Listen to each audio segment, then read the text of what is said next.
دوستان سلام، به کانال پارادوکسیلین خوش اومدید. همونطور که تو ویدیوی قبلیمون یعنی مصاحبه اوریانا فالچی با محمد رضا شاه پهلوی و آیت الله روح الله خمینی دیدیم، بهتون قول داده بودیم که امروز آخرین مصاحبه این سگانی تاریخی رو ارائه می‌کنیم. 5 روز بعد از اینکه اوریانا فالچی با آیت الله خمینی مصاحبه کرد، این بار به سراغ اولین نخست وزیر جمهوری تازه تأسیس اسلامی ایران، مهندس مهدی بازرگان رفته و بی‌محاباتر سوالات عمیق‌تر و بی‌پرواتری رو مطرح میکنه. و جالبتر از همه این که مهندس مهدی بازرگان بدون کوچکترین واهمه‌ای نسبت به انقلابیون و پست خودش به سوالات بی‌پرواتر جواب میده. امروز مثل همیشه بی‌طرف و دقیق دست به ترجمه کلمه به کلمه و بدون تفسیر این مصاحبه تاریخی و مهم زدیم. بدون سانسور و کوچکترین تغییر. از همین حالا برای شنیدن چیزهای متفاوت با پیش‌زمینه‌های فکریتون نسبت به این شخصیت سیاسی آماده باشید. این مصاحبه توسط کانال ما یعنی پارادوکسیلین ترجمه شده. هیچ اعمال سلیقه‌ای تو این ترجمه انجام نشده. چرا که ما بی‌طرفیم و در کانال پارادوکسیلین همیشه قضاوت به شما سپرده میشه. ما در اینجا موضع بی‌طرفی خودمون رو اعلام کردیم. اما اینکه اوریانا فالچی و روزنامه نیویورک تایمز چقدر در این مصاحبه صداقت به خرج داده یا نداده رو تضمین نمی‌کنیم. قضاوت با شماست. توجه شما رو به این آخرین مصاحبه و جعبه سیاه اسرار ناگفته و ناخوانده تاریخ معاصر کشور عزیزمون ایران جلب می‌کنیم. اسم این ویدیو همه می‌خواهند رئیس باشند. در 17 سپتامبر 5 روز بعد از مصاحبه با آیت الله روح الله خمینی منتشر شده در مجله نیویورک تایمز 7 اکتبر، روزنامه‌نگار ایتالیایی اوریانا فالچی به دفتر نخست وزیر ایران مهدی بازرگان وارد شد. مهندس بازرگان تحصیل کرده اروپایی و مدیر یک شرکت ساختمانی 74 ساله است. او برای اولین بار در سال 1936 به عنوان یکی از مخالفان خاندان سلطنتی ایران فعال سیاسی شد. در دهه 1950 آقای بازرگان به عنوان رئیس شرکت نفت کشور در دولت دکتر محمد مصدق منصوب شد. در سالهای بعد آقای بازرگان 4 بار به دلیل فعالیت‌های سیاسی علیه شاه به زندان افتاد. خانم فالچی خاطرنشان می‌کند که نخست وزیر هم مردی مؤمن و هم یک لیبرال است. دختر آقای بازرگان در طول مصاحبه در تهران خانم فالچی را همراهی کرد و به عنوان مترجم خدمت کرد. زیرا نخست وزیر اگرچه به زبان‌های فرانسوی و انگلیسی تسلط داشت، اما اصرار داشت که برای ضبط به زبان فارسی مادری خود صحبت کند.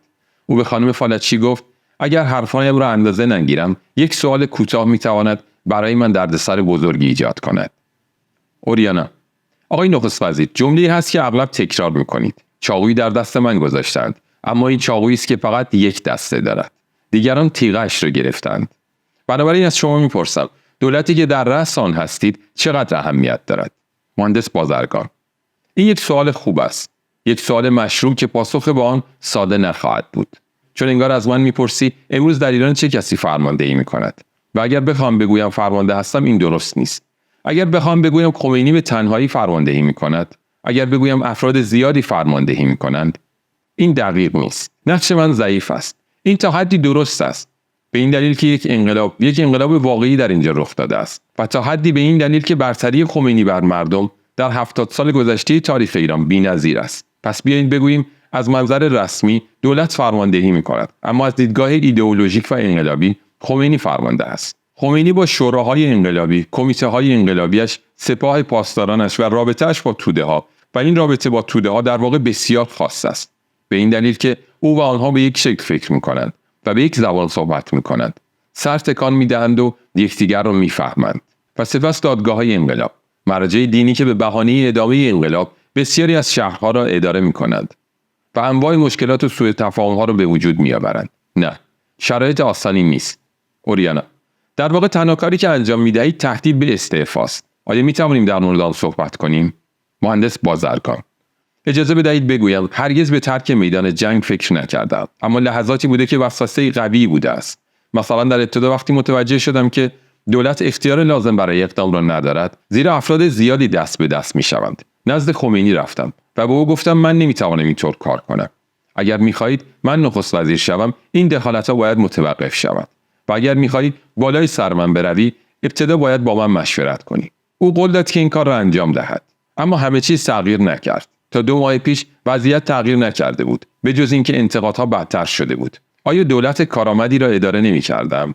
آیا دولت تعیین کننده‌ای را اداره نمی‌کردم؟ و این همه تقصیر من بود. برایش نامه نوشتم. یادآوری کردم. او که به اصرار او این کار را بر عهده گرفته بودم. من تکرار کردم که نمیتوانم دولتی را در کشوری هدایت کنم که همه میخواهند رئیس باشند. به او گفتم اگر از من راضی نیستی بگذار بروم. اگر کسی مناسبتر از من دارید بفرستید دنبالش. من مخالفتی ندارم و این استعفای من است. او پاسخ داد من کسی را ندارم. هیچ کس. بمان. و یک بار دیگر قول داد که دخالت نکند. اوریانا. اما دخالت میکند. گاهی همانطور که دیدیم به عجیبترین و غیر قابل پیش بینی ترین راهها. به عنوان مثال خود را به عنوان رئیس عالی شورای نیروهای مسلح معرفی میکند. و همانطور که در مصاحبه اخیرم با او گفتم افراد کمی وجود دارند که او را دیکتاتور خطاب میکنند.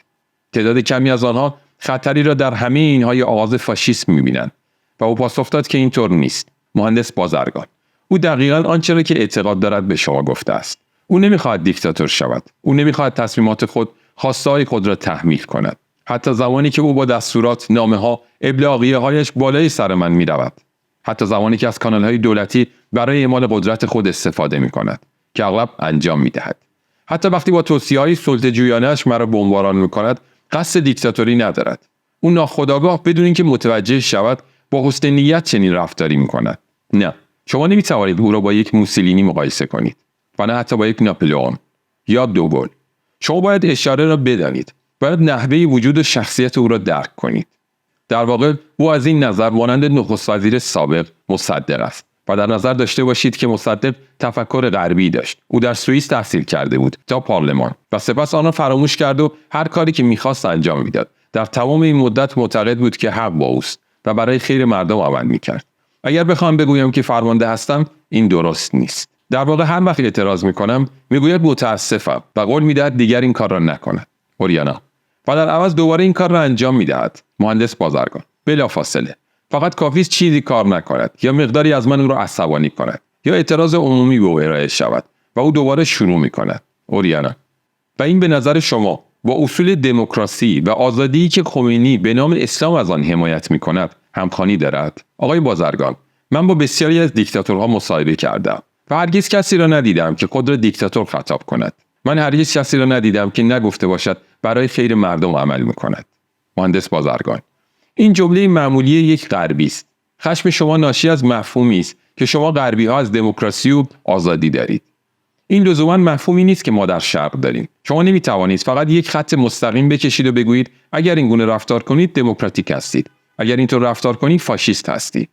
خمینی را نوعی پدر، خانواده‌ای پدری می‌داند. او دوست دارد همه در حکومت خانواده شرکت کنند.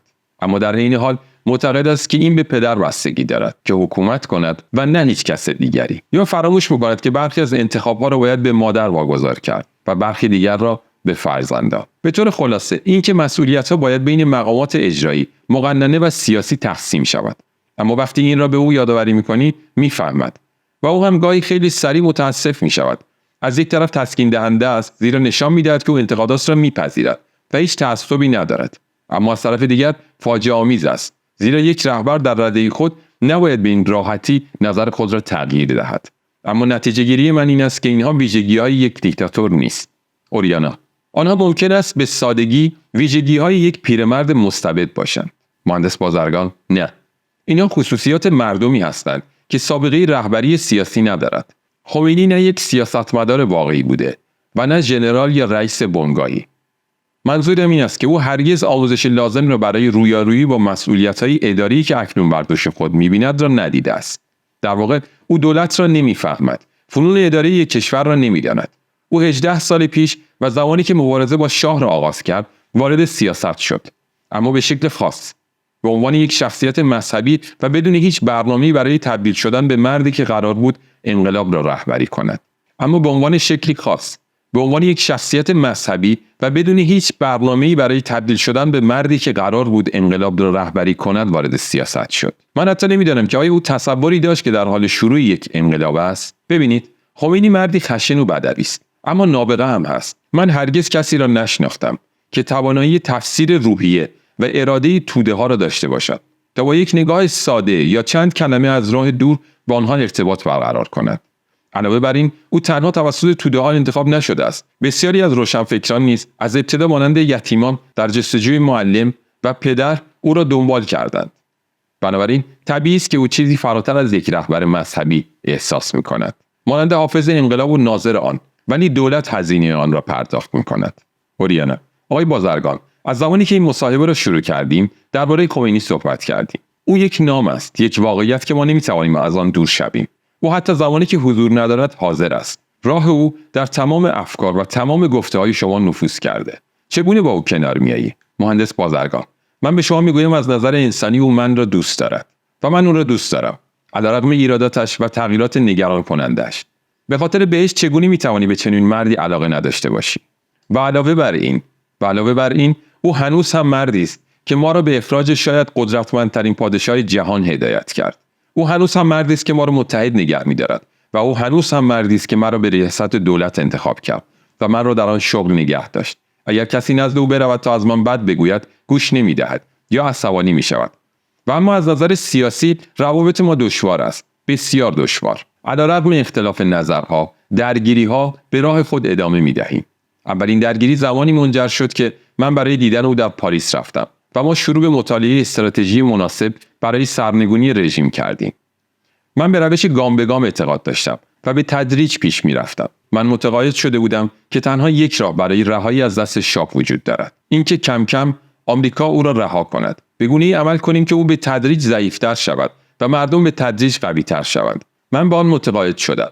زیرا ایرانیان همیشه زیر پاشنه یک مستبد بودند و از این رو به اطاعت عادت کردند. علاوه بر این، هر بار که آنها شورش کردند، نتیجه بدی داشته است و من گفتم مردم آماده رویارویی با آزادی نیستند. ما باید به آنها اجازه دهیم با آموزش رشد سیاسی به آنها عادت کنند. بیایید با گام‌های کوتاه قدرت را در دست بگیریم. ابتدا مدارس، سپس مطبوعات، دادگاه‌ها، اقتصاد و سپس ارتش. در غیر این صورت در هرج و مرج فرو خواهیم رفت و حتی ممکن است نظام دیگری را به دست آوریم. خمینی اما می‌خواست همه چیز را یکجا انجام دهد. او گفت هیچ تدریج و انتظاری در کار نیست. ما نباید یک روز و حتی یک دقیقه را از دست بدهیم. مردم خواهان انقلاب فوری هستند. یا الان یا هیچ وقت. تقریبا با هم دعوا می‌کردیم، اما به نظر می‌رسید که او بسیار مطمئن بود که درست می‌گوید. ایمان او بسیار مطلق و تزلزل ناپذیر بود و من تسلیم شدم. بیایید انقلاب کنیم. او به من دستور داد تا در دولتی که پس از پیروزی کشور را به دست می‌گیرد نخست وزیر شوم. سپس به من دستور داد که در انتخاب سایر وزرا به او کمک کنم و من اینجا هستم.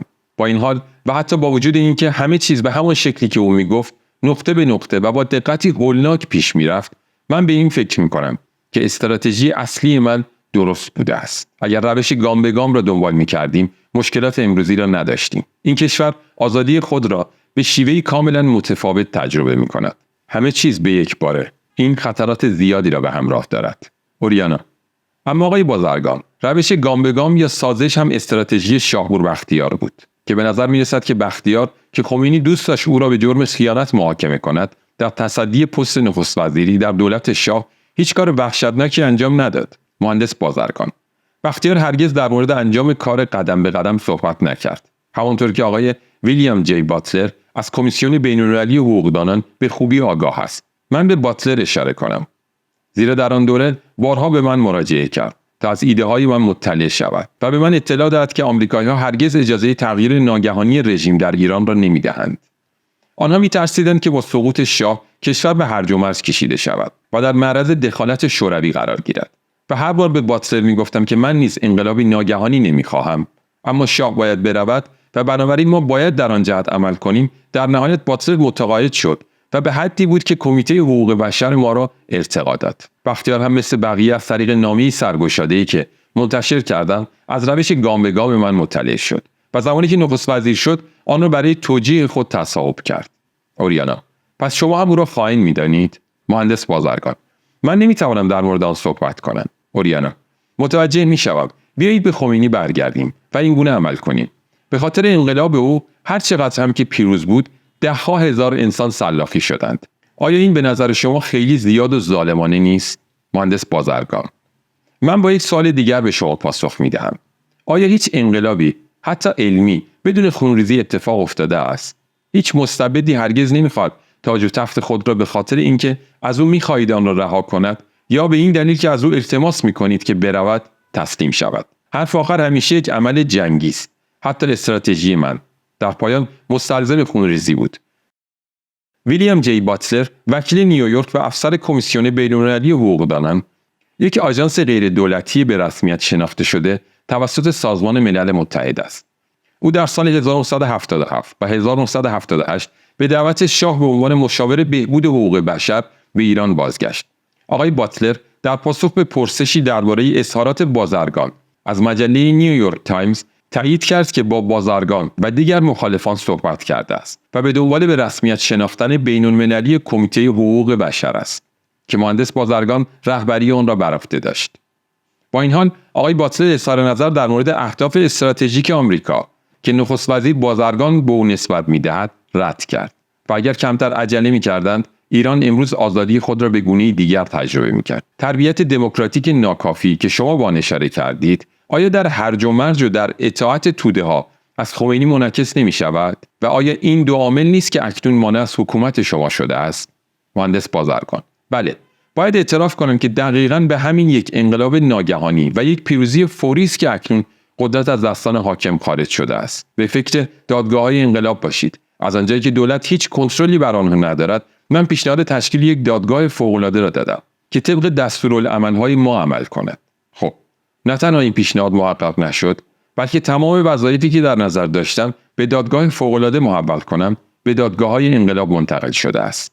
سپس به وضعیت اسفناکی فکر کنید که ارتش، پلیس و نیروهای امنیتی در آن قرار دارند که همگی آنها ارگان‌های ضروری برای برقراری نظم و قانون هستند. از آنجایی که مردم آنها را ادامه شیطان گذشته، تهدیدی بر جای مانده از رژیم شاهنشاهی می‌دانند، ما موفق به بازگرداندن آنها به شکل خود نشده‌ایم. کمیته‌های انقلاب و سپاه پاسداران نمی‌توانند وظایف خود را انجام دهند، چون آموزشی ندیدند، با یکدیگر دعوا می‌کنند و از گرفتن دستور از ما سر باز می‌زنند. و اگرچه اخیراً آنها شروع به درک این موضوع کردند که به یک قدرت مرکزی نیاز است، پراکندگی قدرت هنوز چنان پراکنده است که اغلب حتی نمی‌دانید چه کسی ترافیک را هدایت می‌کند. من می‌گویم اینها چیزهایی است که هر دولتی را فلج می‌کند. بالاخره اگر به همه اینها این نکته را هم اضافه کنیم که دشمنان داخلی و خارجی ما شکست نخورده‌اند، که هر روز به اصطلاح چپ چیزی را می‌سوزاند و زیر و رو می‌کند. اوریانا: فقط یک دقیقه آقای بازرگان.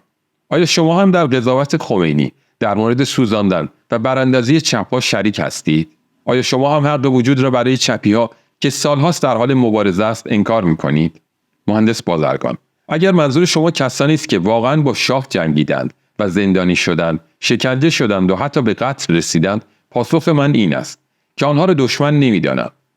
انقلاب برای آنها نیز آزادی به ارمغان آورده است و تا زمانی که خود را محدود به بیان عقاید خود کنند و ایدئولوژی‌ها به صورت مسالمت آمیز ادامه پیدا کند، هیچ کس قرار نیست آنها را لمس کند. ولی اگر منظور شما چپ‌های مسلحی است که به بی‌نظمی و شورش علیه حکومت می‌پردازند، پاسخ من این است که من کاملا با خمینی موافقم. چپی که سرشار از افرادی است که با ساواک همکاری می‌کردند، چپ واقعی نیست. آنها نماینده خطرناکترین دشمنان انقلاب ما هستند. آنها کارگران را در کارخانه‌ها و کارمندان را در ادارات تحریک می‌کنند. آنها دروغ‌های تهمت‌آمیز پخش می‌کنند و تظاهرات مغرضانه ترتیب می‌دهند. به عنوان مثال در اسفند ماه علیه چادر. روزنامه‌نگاران متوجه نشدند پشت آن چیست. آنها تعجب خواهند کرد که بسیاری از زنان حاضر در این راهپیمایی زنان ساواک یا بانوان همراه شاهنشاهی بودند که هرگز چادر به سر نمی‌کنند. آنها را تحریک کنندگان چپ وادار کرده بودند که آن را بپوشند. همانهایی که اکنون زنان را کتک می‌زنند. بله، در این مورد خمینی حق دارد. اوریانا: آیا تعطیلی روزنامه‌هایی که چیزهایی را که خمینی دوست ندارد می‌نویسند و تعطیل می‌شوند را تایید می‌کنید؟ مهندس بازرگان: می‌توانم این را به شما بگویم. با توجه به لحظه تاریخی خاصی که در آن زندگی می‌کنیم، دلایل خوبی برای ساکت کردن این روزنامه‌ها وجود داشت. و اگر شما اروپایی‌ها کمی به گذشته خود توجه می‌کردید، نسبت به ما زیاده‌روی نمی‌کردید. چرا همیشه وانمود می‌کنید که فراموش می‌کنید اینجا انقلابی رخ داده است؟ انقلاب هنوز ادامه دارد. شما نمی‌توانید از ما همان آزادی و دموکراسی را بخواهید که از جوامع منظم انتظار دارید. بله، آن روزنامه‌ها تعطیل شدند. چاپخانه‌هایی که آنها را چاپ می‌کردند نیز مصادره شدند. آنها دیگر متعلق به افراد ثروتمندی نیستند که بعد از همکاری با شاه به خارج از کشور گریختند. اکنون آنها متعلق به بنیاد مستضعفین هستند، یعنی به فقرایی که کفش ندارند. در هر صورت این دولت نبود که دستور تعطیلی مصادره را صادر کرد و نه حتی خمینی، این دادگاه‌های انقلابی بودند که اراده توده ها را اجرا می‌کردند. توده ها انقلاب کردند. این اجساد آنها بود که در خیابان‌ها و میادین پخش شده بود. اگر به خواست آنها احترام نمی‌گذاشتیم، آن را با خشونت تحمیل می‌کردند. اوریانا: انقلاب نیز توسط کردها انجام شد، آقای بازرگان، و با این حال به اراده آنها توجهی نکردید. وقتی می‌خواستند آن را بیان کنند، شما آنها را خرد کردید. مهندس بازرگان: اینطور نبود. ما کسی نبودیم که اول حمله کنیم.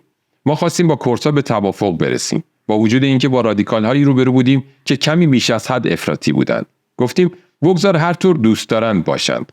بگذار هر چه می‌خواهند انتخاب کنند. و زمانی که آنها شروع به صحبت در مورد خودمختاری کردند، ما حتی آن را پذیرفتیم.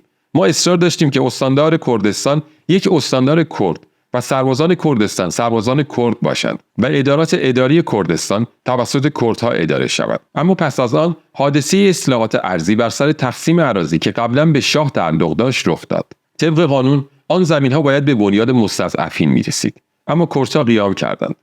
آنها گفتند نه، ما به تقسیم زمین و به نحوی که به نظر شما مناسب است رسیدگی می‌کنیم. ما مجبور شدیم مسئولان خود را بفرستیم تا توافق کنند و آنها را سنگباران کردند. سپس کردها دسته‌هایی از مردم مسلح به چاقو و لاستیک و کامیون‌های آجر برای پرتاب به پادگان‌ها ترتیب دادند. اوریانا: و شما با ارتش و با جوخه‌های تیراندازی پاسخ دادید. درست مثل شاه. مهندس بازرگان: این هم درست نیست. آنها در هر روستا و هر شهر سنگرهایی برپا کردند و فرماندهان پادگان‌ها را کشتند. حتی با استفاده از سلاح‌هایی که از کشورهای دیگر آورده بودند. آنها شورش را به جنگ تبدیل کردند. حتی آنچه در کردستان اتفاق افتاد هرگز گفته نشده و توضیح داده نشده است که ما مجبور شدیم برای اینکه وحدت ملت به هم نخورد دخالت کنیم. آنها صرفاً خودمختاری نمی‌خواستند، بلکه می‌خواستند از ایران جدا شوند. حتی می‌توانست بدتر هم باشد. ما موفق شدیم با کمترین خونریزی ممکن مواضع آنها را از بین ببریم. من به شما میگویم که تعداد کشته شدگان در بین مقامات ما بیشتر از کردها بود. در مورد کسانی که توسط دادگاه‌های انقلاب محاکمه شدند و سپس تیرباران شدند، آنها افرادی بودند که سربازان و غیر نظامیان را کشته بودند، حتی در بیمارستان‌ها. اوریانا: ولی آنها اعضای حزب دموکرات کرد بودند. آقای بازرگان: مهندس بازرگان: یعنی دشمنان اسلام و ایران. چاره‌ای نبود. اوریانا: این چیزی است که همیشه میگویند. و جناب مهندس بازرگان، در مورد محاکمات دیگری که در آن دادگاه‌های انقلابی جریان دارد چه میگویید؟ آیا شما هم مثل خمینی تیراندازی به زنا و همجنسگرایان و فاحشه‌ها را تایید می‌کنید؟ آیا شما نیز مانند او منکر ماجرای دختر 18 ساله حامله‌ای هستید که به دلیل عشق به مردی غیر از مردی که به زور به او اجبار شده بود اعدام شد؟ مهندس بازرگان: قبلا برای شما توضیح دادم که دادگاه‌های انقلاب تابع دولت نیستند. مطابق با دولت عمل نمی‌کنند. کاملا خارج از کنترل من هستند. من در پیامی به ملت تخلفات آنها، نبود شاهد و تحقیق مناسب را محکوم کردم. چه چیز دیگری می‌خواهید اضافه کنم؟ آنها دادگاه‌های بسیار خامی هستند. آنها باید بر اساس قوانین اسلامی قضاوت کنند و همیشه این کار را نمی‌کنند. در واقع قرآن دستور اعدام زناکاران، همجنس بازان و روسپی‌ها را صادر نمی‌کند. در مورد زناکاران حتی حکم محاکمه آنها نمی‌شود، مگر اینکه دلیل انکارناپذیری وجود داشته باشد که دستیابی با آن غیر ممکن باشد. اوریانا: می‌دانم سنت شما معتقد است که زنا فقط زمانی نشان داده می‌شود که یک نخ ابریشمی که بین دو بدن رد شده با مانعی روبرو شود. و همچنین می‌گوید که آزمایش باید با حضور 4 شاهد انجام شود. مهندس بازرگان: بله، و بنابراین نمی‌بینید که آن دادگاه‌ها چگونه می‌توانند اقدامات خود را توجیه کنند؟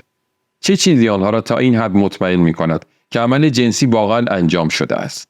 چه کسی به آنها اختیار قضاوت در مورد چنین چیزهایی را می‌دهد؟ و علاوه بر این محمد میگوید بهتر است 10 نفر مجرم آزاد شوند تا اینکه یک بیگناه محکوم شود. اما بگذارید بگویم که شما این اعدام‌ها را در اروپا و آمریکا بیش از حد بزرگ می‌کنید. خیلی اغراق می‌کنید. یک کلاغ 40 کلاغ می‌کنید. شما با ما ناعادلانه رفتار می‌کنید. درباره جنبه‌های مثبت این انقلاب، حتی در مورد تلاش‌های چشمگیری که برای بازسازی کشور انجام می‌دهیم، هرگز یک کلمه نمی‌نویسید. اما لحظه‌ای که اتفاق زشتی رخ می‌دهد، شما مشتاقانه از آن استقبال می‌کنید و آن را بزرگ می‌کنید. در زمان شاه این اتفاقات نمی‌افتاد. به ندرت روزنامه‌نگاری به شاه حمله می‌کرد.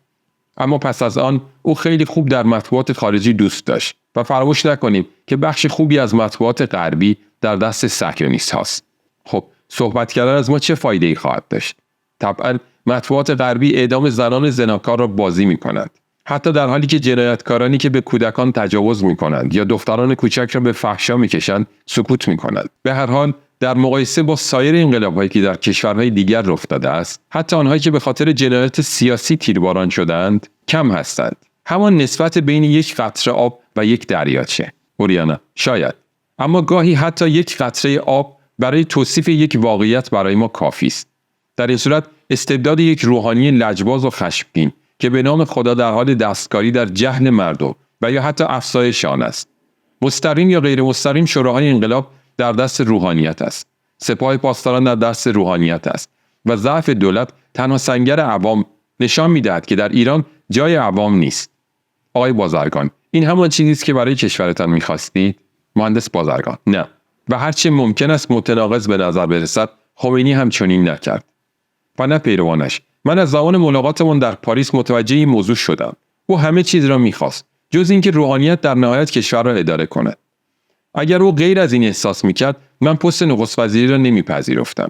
اینکه من مردی بسیار متدین هستم معلوم است، اما همیشه به سمت افرادی مانند آیت الله طالقانی جذب شدم که میگفت دین تحمیلی دین معتبری نیست و یکی از کتاب‌های مورد علاقه من همیشه کتاب آیت الله ناینی بوده است که 25 سال پیش توسط طالقانی ترجمه شده و در آن توضیح داده شده است که همیشه باید با دو استبداد مبارزه کرد: سلطنت و دین. مشکل اینجاست که بعد از انقلاب یک اتفاق غیر قابل پیش بینی افتاد. اتفاقی که افتاد این بود که روحانیت جای ما را گرفت و موفق شد کشور را به دست بگیرد.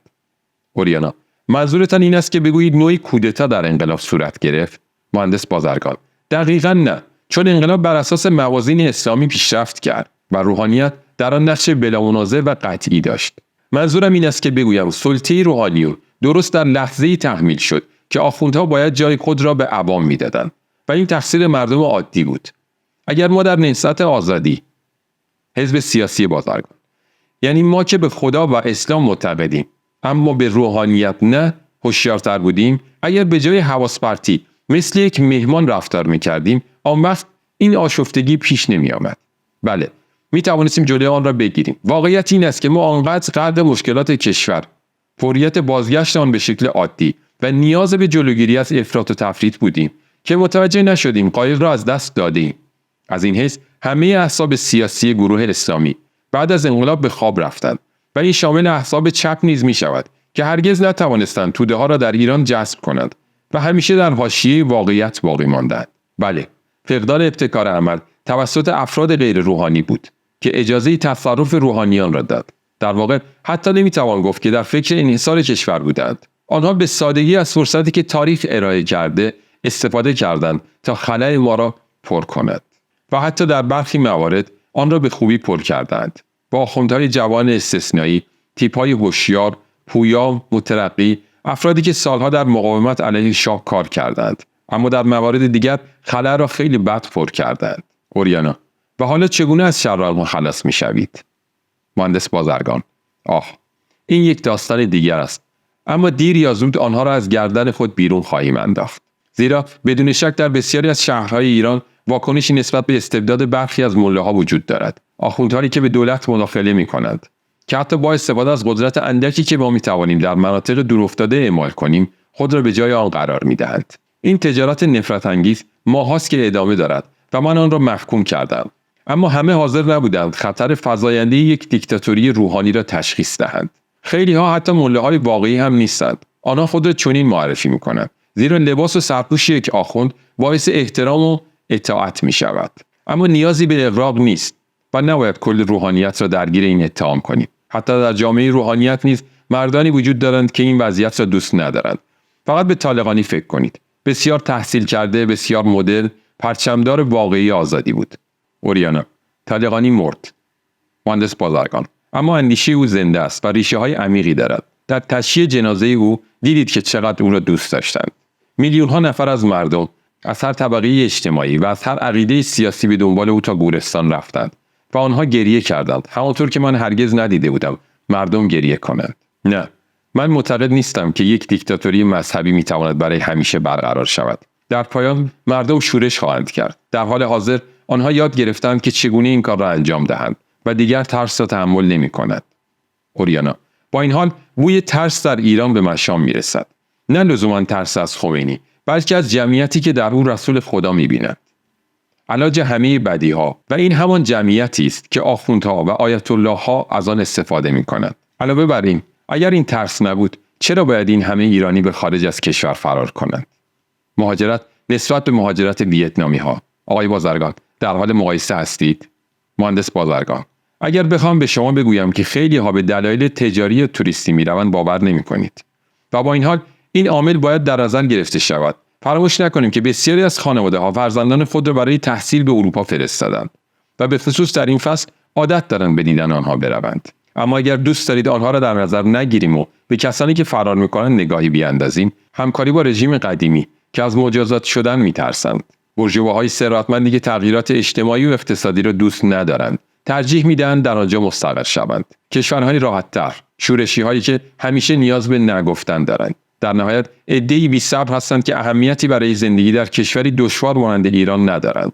انقلاب‌ها دعوت عروسی نیستند. می‌دانید و برای افراد بی‌حوصله مناسب نیستند. گاهی مردن در نبرد آسان‌تر از زندگی با فداکاری‌های پس از جنگ است. آنها برمیگردند. خواهید دید. وقتی همه چیز حل شود برمیگردند. اوریانا: اما اگر این پدیده تا این حد بی اهمیت و بی ضرر است، چرا دولت شما تمام تلاش خود را برای جلوگیری از آن انجام می‌دهد؟ چرا کسانی که ترک می‌کنند نیاز به ویزای خروج دارند؟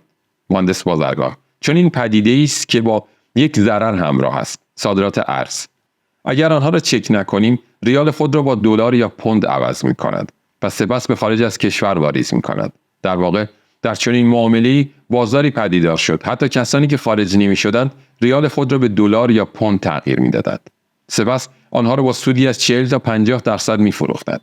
اکنون فقط کسانی که می‌روند می‌توانند پول خود را تغییر دهند. البته تا زمانی که این رقم بیش از رقم خاصی نباشد و تا زمانی که آن رقم در پاسپورت آنها همراه با ویزای خروج نوشته شده باشد. اوریانا: ممکن است. اما من می‌گویم که علت مهاجرت چیز دیگری است. آن ایرانیان فرار نمی‌کنند، زیرا نمی‌خواهند به آداب و رسومی که در کتابی 1400 ساله موعظه شده است تن بدهند. مهندس بازرگان: باید درک کنید که در فضای از هم پاشیده‌ای که بعد از انقلاب به وجود می‌آید، هر فکری می‌تواند تحقق یابد و هر افراطی ممکن است اتفاق بیفتد. با این حال این بدان معنی نیست که این چیزها نیز باید متبلور و دائمی شوند. این درست نیست که نهضت اسلامی یک جنبش ارتجاعی است. دکترینی که هدفش از بین بردن قوانینی است که 1400 سال پیش معتبر بوده است. این درست نیست که اسلام فرهنگ مدرن، تمدن مدرن، علم آینده را رد می‌کند. این درست نیست که می‌خواهیم خود را در گذشته منزوی کنیم و از هر چیز خوبی که اکنون ارائه می‌کنند خودداری کنیم. ما برای آن انقلاب نکردیم. من می‌دانم که برخی در سختگیری‌های خود بسیار زیاده روی می‌کنند.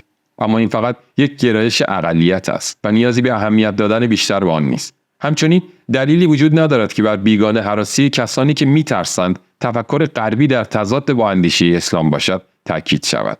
آیا در میان روحانیون و شوراهای انقلاب مردانی وجود ندارند که در غرب تحصیل کرده باشند، به زبان‌های غربی صحبت کنند، فلسفه غرب را بدانند؟ مسئله این نیست که خودمان را مانند کامبوج منزوی کنیم. مسئله تقلید نکردن شماست. همانطور که خمینی به شما گفته است، خصومت او با غرب کاملا سیاسی است. علیه سلطه ایدئولوژیک، اقتصادی و نظامی و به طور خلاصه علیه استعمار، امپریالیسم راست و چپ. اوریانا: بله. او به من گفت. من را درک کردم. چیزی که او به من نگفت، چیزی که من متوجه نشدم این بود که چرا تحقیر شما همیشه فقط روی یک طرف متمرکز است. من برای مثال هرگز یک کلمه سرزنش‌آمیز برای اتحاد جماهیر شوروی نمیشنوم. مهندس بازرگان: چون در همه ما کینه‌توزی نسبت به آمریکای بیشتر از شوروی‌ها وجود دارد. آمریکایی‌ها خیلی بیشتر از شوروی از شاه حمایت کردند. همچنین مطبوعات آمریکا امروز نسبت به مطبوعات شوروی با ما دشمنی بیشتری دارد. اما همه اینها به هیچ کس این حق را نمی‌دهد که به این نتیجه برسد که ما در شرف همسویی با شوروی هستیم یا آماده هستیم که اجازه دهیم به جای یک قدرت غربی توسط یک قدرت شرقی مورد ظلم قرار بگیریم. فراموش نکنید ما به اسلام اعتقاد داریم. اوریانا: به من اجازه دهید یک سوال نهایی را مطرح کنم که مربوط به وحدت جهان اسلام و به ویژه لیبی است. کشوری که به غیر از عربستان سعودی در رعایت دقیق قرآن بیشتر به کشور شما شباهت دارد. معلوم است که قذافی برای آمدن به ایران بسیار مشتاق بود و شما به او اطلاع دادید که از سفرش استقبال نمی شود. چرا؟ آیا به دلیل ناپدید شدن مرموز امام موسی صدر رهبر شیعیان لبنان بود؟ به گفته قذافی امام باید پس از خروج از لیبی و ورود به ایتالیا ناپدید شده باشد. اما به گفته دولت ایتالیا ایشان هرگز پا به ایتالیا نگذاشتند. مهندس بازرگان: بله، ناپدید شدن مرموز او یک عامل بسیار مهم در عدم روابط ما با لیبی است. اوریانا: اما چند روز پیش شیخ محمد منتظری فرزند آیت الله حسین آل منتظری روش بسیار متفاوتی در پیش گرفت. خودش با قذافی عکس گرفته بود و یاسر عرفات. گفت که امام به دست صهیونیست‌ها کشته شده است و در پایان گفت که قذافی به زودی به دعوت خمینی به ایران خواهد آمد تا استراتژی مشترکی برای پیروزی اسلام طراحی کند. مهندس بازرگان: شیخ منتظری مرد آشفته است که باید تحت نظر پزشک باشد و هر چه میگوید یا انجام میدهد به خودش مربوط می شود، نه هیچ کس دیگری. اوریانا: آقای بازرگان، ببخشید که میپرسم، اما از کشته شدن نمی ترسید؟ مهندس بازرگان: ممکن است این اتفاق بیفتد. بله، این احتمال وجود دارد. اگرچه من به هیچ وجه حاضر نیستم به خودم اجازه بدهم به دام گورکا بیفتم. دوست داری چه بگویم؟ جان هر انسان در دست خداست.